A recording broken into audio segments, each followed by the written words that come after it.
नमस्कार दोस्तों, आज के स्पेशल वीडियो के अंदर हम डिस्कस करेंगे मीडिएवल हिस्ट्री का अति महत्वपूर्ण टॉपिक दिल्ली सल्तनत के सभी वंश और उनके संस्थापक, अंतिम रूलर और कालक्रम को भी देखेंगे। आइए स्टार्ट करते हैं आज का वीडियो। सबसे पहले हम दिल्ली सल्तनत के सभी वंशों को ट्रिक के माध्यम से याद करेंगे।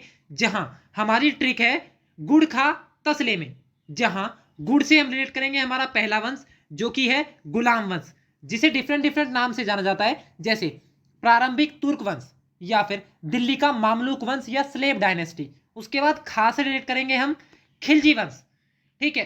फिर तसले में त से रिलेट करेंगे तुगलक वंश, स से रिलेट करेंगे सैयद वंश और ल से रिलेट करेंगे लोधी वंश, जो कि हमारा अंतिम वंश होगा दिल्ली सल्तनत का। उसके बाद मुगल काल स्टार्ट हो जाएगा, क्योंकि इब्राहिम लोधी की हत्या कर देगा हमारा बाबर।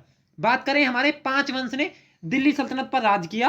पहला गुलाम वंश, खिलजी वंश, फिर तुगलक वंश, सैयद वंश और लोधी वंश, ठीक है। अब यदि बात करें इनके संस्थापक, अंतिम शासक और कालक्रम की, तो दिल्ली सल्तनत में जो हमारा पहला वंश है वो है हमारा मामलुक वंश, जिसे हम प्रारंभिक तुर्क वंश या फिर हमारी स्लेव डायनेस्टी या फिर गुलाम वंश के नाम से जानते हैं। तो इसके संस्थापक की बात करें तो संस्थापक का नाम था कुतुबुद्दीन ऐबक, ठीक है। हम उसी कुतुबुद्दीन ऐबक की बात कर रहे हैं जो कि मोहम्मद गौरी का क्या था, गुलाम था, ठीक है। और मोहम्मद गौरी की मृत्यु के 3 महीने बाद ही गद्दी पर विराजमान हो गया था, ठीक है। ये वही कुतुबुद्दीन ऐबक है जिसने दिल्ली में कुतुब उल इस्लाम और कुतुब मीनार का कार्य स्टार्ट किया था, और जो 2.5 दिन का झोंपड़ा है अजमेर में वो भी इन्होंने ही बनवाया था। यही थे हमारे गुलाम वंश के संस्थापक, ठीक है। अब इसके बाद भी बहुत से शासक हुए गुलाम वंश के अंदर, जैसे आराम शाह, इल्तुतमिश, फिरोज शाह, रजिया सुल्तान, बराम शाह या फिर मसूद शाह। बात करें हमारे महमूद, उसके बाद बलवन आएंगे। बलवन के बाद जो अंतिम शासक है वो होगा कैकुबाद, क्योंकि आपके एग्जाम्स के अंदर 2 ही क्वेश्चन बनते हैं, पहला तो संस्थापक का नाम, ठीक है, और उसके बाद अंतिम शासक। तो संस्थापक का नाम कुतुबुद्दीन ऐबक, अंतिम शासक का नाम कैकुबाद, ठीक है। और यह पूछा जाता है कि कब से कब तक शासन किया, तो 1206 से लेकर 1290 तक गुलाम वंश ने शासन किया दिल्ली सल्तनत पे, ठीक है। उसके बाद हमारा नेक्स्ट वंश आ जाएगा गुलाम वंश के बाद, वो होगा खिलजी वंश। तो खिलजी वंश के संस्थापक का नाम था जलालुद्दीन खिलजी, ठीक है। खिलजी वंश ने कब से कब तक रूल किया, 1290 से लेके 1320 तक, ठीक है। सबसे कम समय तक जो रूल किया वो खिलजी वंश ने किया, ठीक है। तो इसमें क्या आएंगे संस्थापक, पहले जलालुद्दीन फिरोज शाह खिलजी, उसके बाद आएंगे हमारे अलाउद्दीन खिलजी, आप भी जानते होंगे, तो बहुत फेमस है। 1296 से लेके 1316 तक इन्होंने शासन किया है, ठीक है। उसके बाद बात करें तो अंतिम शासक आएगा खिलजी वंश का कुतुबुद्दीन मुबारक खिलजी। तो आपको कौन कौन याद रखने, पहला संस्थापक जलाउद्दीन फिरोज शाह खिलजी जो कि संस्थापक थे, उसके बाद आपको याद रखना है कुतुबुद्दीन मुबारक खिलजी जो कि अंतिम शासक था दिल्ली सल्तनत का, दिल्ली सल्तनत के खिलजी वंश का। बात करें यदि खिलजी वंश में भी तो कब से कब तक रूल किया, ये भी आपको याद रखना है कि तो 1290 से लेकर 1320 तक रूल किया।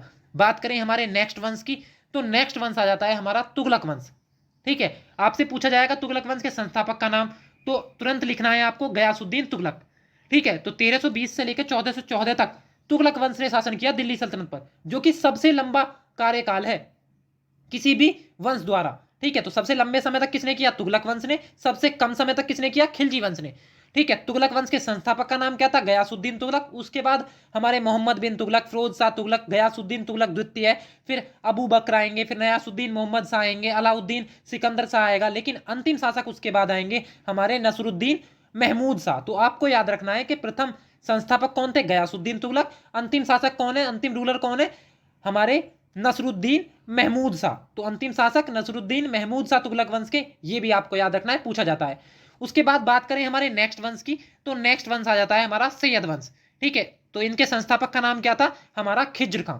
कब से कब तक रूल किया, 1414 से लेकर 1451 तक रूल किया खिज्र खां ने। तो खिज्र खां के बाद हमारे मुबारक शाह आएंगे, महमूद शाह आएंगे, उसके बाद अंतिम शासक आएगा अलाउद्दीन आलम शाह।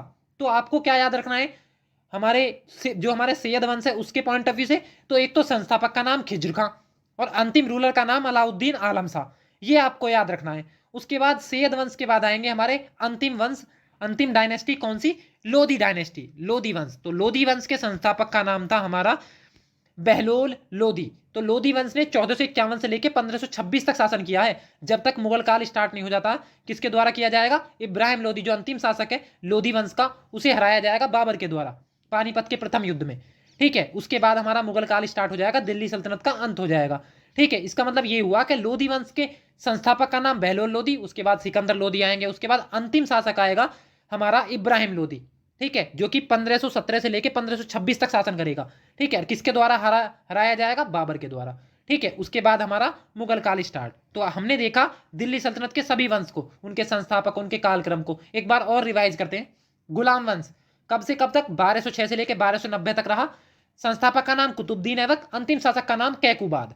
खिलजी वंश कब से कब तक शासन किया? 1290 से लेकर 1320 तक। संस्थापक का नाम जलालुद्दीन खिलजी और अंतिम शासक का नाम हमारा कुतुबुद्दीन मुबारक खिलजी। उसके बाद तुगलक वंश 1320 से लेकर 1414, सबसे लंबे कार्यकाल रहा इनका दिल्ली सल्तनत में।